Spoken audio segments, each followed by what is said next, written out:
ইফতারের দোয়া জানা আছে ভাই? কি দোয়া?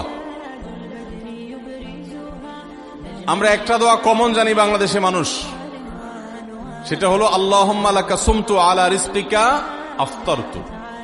এটাও হাদিসে বর্ণিত হয়েছে, কিন্তু হাদিসের সনদ নিয়ে অনেকে কোনটা নিয়ে আলাপ তুলেছেন, প্রশ্ন তুলেছেন। আল্লাহুম্মা লাকা সুমতু মানে হলো, হে আল্লাহ, আপনার উদ্দেশ্য রোজা রেখেছি, ওয়া আলা রিজকিকা আফতারতু, এবং আপনার দেওয়া রিজিক দিয়ে ইফতার করেছি। আর ইফতারের আরেকটা দোয়া হলো যাহাবাজ জামা ওয়াবতাল্লাতিল উরুক ওয়া সাবাতাল আজরু ইনশাআল্লাহ। এটা একটা দোয়া। যদি এগুলো দোয়ামূলক নয়, আমরা দোয়া বলছি, এটা মূলত আল্লাহর কাছ থেকে একটা প্রত্যাশা। এর অর্থ হলো যাহাবাজ জামা, আমার পিপাসা দূর হয়ে গেছে। ওয়াবতাল্লাতিল উরুক, আমার শিরা উপশিরাগুলো সব সিক্ত হয়ে গেছে। ওয়া সাবাতাল আজরু ইনশাআল্লাহ, এবং আল্লাহ চাহেন তো এই রোজার বিনিময় আমার সাব্যস্ত হয়ে গেছে, আল্লাহর কাছে এটা স্থির হয়ে গেছে।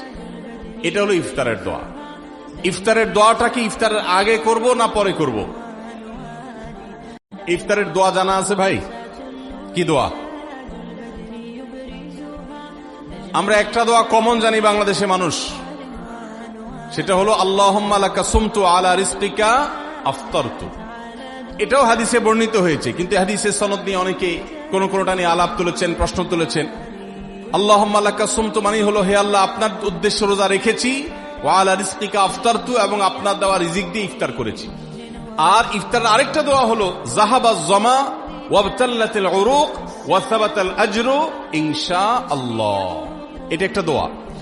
যদি এগুলো দোয়ামূলক নয়, আমরা দোয়া বলছি, এটা মূলত আল্লাহর কাছ থেকে একটা প্রত্যাশা। এর অর্থ হলো যাহাবাজ জামা, আমার পিপাসা দূর হয়ে গেছে।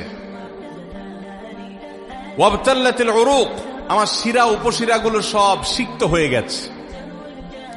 ওয়া সাবাতাল আজরু ইনশাআল্লাহ, এবং আল্লাহ চাহেন তো এই রোজার বিনিময় আমার সাব্যস্ত হয়ে গেছে, আল্লাহর কাছে এটা স্থির হয়ে গেছে।